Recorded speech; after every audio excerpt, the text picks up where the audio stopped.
Taluk code ரெக்ரூட்மெண்ட்டுக்கான written exam முடிஞ்சு அதுக்கான score பார்த்துட்டு இப்போ அதுக்கான செலெக்ஷன் லிஸ்ட்டு அதான் அந்த ஷார்ட் லிஸ்ட்டு எப்போ வருமா இல்லை வராதா அதை முதல்ல சொல்லுங்கள் அப்படின்னு தான் கேட்குறீங்க. கண்டிப்பாக 100% ஷுவராக வரும். அதில் மாற்று கருத்துன்றது யாருக்குமே இருக்காது.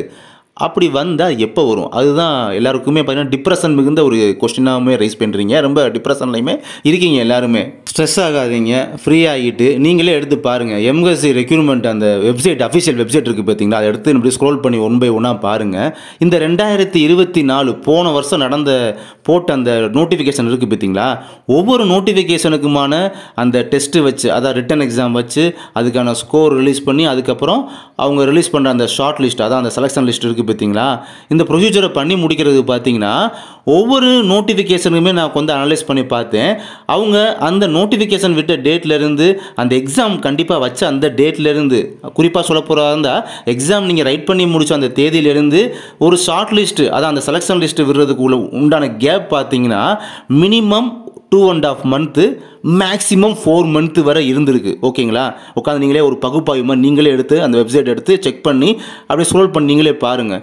ஒவ்வொரு நோட்டிஃபிகேஷனுக்குமே மினிமம் 2.5 மந்த்ஸ் டு சில நோட்டிஃபிகேஷனுக்கு 4 மந்த்ஸ் வரலாம் டைம் எடுத்திருக்காங்க செலெக்ஷன் லிஸ்ட்டை ரிலீஸ் பண்ணுறதுக்கு. ஓகேங்களா, அப்படி இருக்கும்போது நம்மளுமே இப்போ இந்த ரெக்ரூட்மெண்ட்டுக்கு வேரியஸ் போஸ்டிங்ஸ்க்கான இந்த ரெக்ரூட்மெண்ட்டுக்கு நம்ம மேக்ஸிமம் டைம் பீரியட் ஒரு 4 மந்த்ஸே நம்ம எடுத்துக்கிறோமே எக்ஸாம்பிளுக்கு. ஓகேங்களா, இப்போ அக்டோபர் 19, 20 ஒரு எக்ஸாம் நடந்ததா, எக்ஸாமினர், பெயிலிஃப், 10ஆம் வகுப்பு தரம், டிரைவர் அந்த மாதிரி இதுக்கு இப்போ அதுக்கான ஒரு செலெக்ஷன் லிஸ்ட்டை வந்து எதிர்பார்க்குறவங்க பார்த்தீங்கன்னா இப்போ அக்டோபர்லேருந்து ஒரு 4 மந்த்ஸ் நம்ம பார்த்தோம்னா பிப்ரவரி 3rd வீக்குள்ளே அப்போ கண்டிப்பாக வந்துடும் அப்படின்ற மாதிரி நம்ம ஒரு அனுமானத்துக்கு வர முடியும். ஓகேங்களா, ஏன் இன்றைக்கி கூட வரலாம், நாளைக்கு கூட செலெக்ஷன் லிஸ்ட்டை அவங்க ரிலீஸ் பண்ணலாம். நான் சொல்கிறேன் ஒரு 4 மந்த் மேக்ஸிமம் டைம் பீரியட் வச்சுக்கிட்டோம்னா இந்த அக்டோபர் 3rd வீக்லேருந்து அந்த பக்கம் அங்கிட்ட ஒரு 4 மந்த் பார்த்தீங்கன்னா பிப்ரவரி 3rd வீக் வரை ஒரு 4 மந்த் தான் இருக்குது. அப்போ பிப்ரவரி 3rd வீக்குள்ளே நம்ம இந்த 10th குவாலிஃபிகேஷனுக்கும் 8th குவாலிஃபிகேஷனுக்கும் நம்ம அந்த செலெக்ஷன் லிஸ்ட்டை நம்ம எப்படி வந்துடும். ஏன்னா இந்த போன வருஷத்தில் 4 மந்த்ஸுக்குள்ளே செலெக்ஷன் லிஸ்ட்டை விட்டுருக்காங்க அதிகபட்சமே. அப்போ நம்ம பிப்ரவரி 3rd வீக்குள்ளே வந்துடும் அப்படின்ற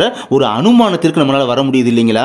அதில் ஸ்ட்ரெஸ்ஸை விட்டுவிட்டு இந்த மாதிரி நீங்கள் திங்க் பண்ணி பாருங்கள் அப்படின்ற ஒரு ஹோப் கொடுக்குறேன். அதே சமயம் நவம்பர் 9ஆம் தேதி 10ஆம் தேதிகளில் 2 எக்ஸாம் நடந்தது பார்த்தீங்களா, அதான் 8ஆம் வகுப்பு தரம் OA ஆஃபீஸ் அதான் ஆஃபீஸ் அசிஸ்டன்ட், ஆஃபீஸ் அட்டெண்டர் அந்த மாதிரி இதுவும் 10ஆம் தேதி பார்த்தீங்கன்னா எழுத படிக்க தெரிந்தால் போதும் கேட்டகரியில் உள்ள வேரியஸ் போஸ்டிங். இந்த நவம்பர் 9, 10 நடந்த எக்ஸாம் டேட்லேருந்து ஒரு 4 மந்த் பார்த்தோம்னா என்ன தேதி நம்ம எக்ஸ்பெக்ட் பண்ணலாம், ஒரு மார்ச் 1st வீக்குள்ளே ஆமாம் மார்ச் 1st வீக்குள்ளே இதுக்கான ரிசல்ட் அந்த செலெக்ஷன் லிஸ்ட்டு வந்து கண்டிப்பாக போட்டுருவாங்க அப்படின்ற ஒரு அனுமானத்துக்கு வரலாமா. ஏன்னா நவம்பர் அந்த 1st வீக் எண்டிலேருந்து மார்ச் 1st வீக் எண்டு வரை 4 மந்த் டைம் டியூரேஷனாக வருது. அப்போ மார்ச் 1st வீக் எண்டுக்குள்ளே அப்போ செலெக்ஷன் லிஸ்ட் கன்ஃபார்ம் 100% போட்டுருவாங்க. ஏன்னா போன வருஷம் 2024 இந்த மாதிரி நடந்திருக்கு. நம்ம சர்வே எடுத்து பார்த்தோம்னா நமக்கு அந்த மாதிரி ஒரு அனுமானத்துக்கு வரலாமா அப்படின்ற ஒரு ஹோப் கொடுக்குறேன் உங்களுக்குமே. சில நோட்டிஃபிகேஷனுக்கு இந்த மாதிரி 4 மந்த்ஸ் அவங்க எடுத்திருக்காங்க போன வருஷம். அதனால் நம்ம அவங்க எடுத்த அந்த மேக்ஸிமம் டைம் டியூரேஷனை நம்மளும் இந்த நோட்டிஃபிகேஷனுக்கு இப்போ நம்ம எதிர்பார்க்குற இந்த வேரியஸ் போஸ்டிங்ஸான நோட்டிஃபிகேஷனுக்கு ஒரு டைம் டியூரேஷன் 4 மந்த்ஸ் எடுத்துக்கிட்டு இந்த மாதிரி உங்களுக்கு கால்குலேஷனில் உங்களுக்கு வந்து இந்த மாதிரி சொல்கிறேன். அவ்வளோதான், ஒரு பகுப்பாய்வு அவ்வளோதான்.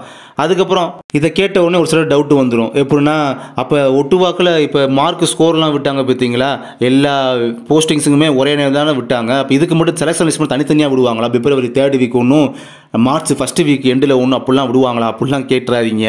இது வந்து ஒரு அனுமானத்தின் அடிப்படையில் 4 மந்த் டைம் டியூரேஷனில் இதுக்குள்ளே இந்த டேட்டுக்குள்ளே இந்த போஸ்டிங்க்கு இந்த டேட்டுக்குள்ளே செலெக்ஷன் லிஸ்ட்டு வந்துடலாம், இந்த போஸ்டிங்க்கு இந்த டேட்டுக்குள்ளே செலெக்ஷன் லிஸ்ட்டு வந்துடலாம் அப்படின்ற மாதிரி ஒரு அனுமானத்தை அடிப்படையில் தான் சொல்லியிருக்கோமே தவிர அவங்க பார்த்தீங்கன்னா எந்த மாதிரி பண்ண போகிறாங்க, எப்படி இன்றைக்கே கூட வரலாம், நாளைக்கே கூட வரலாம், பட் உங்களுக்கு ஒரு ஹோப் கொடுக்குறதுக்காக.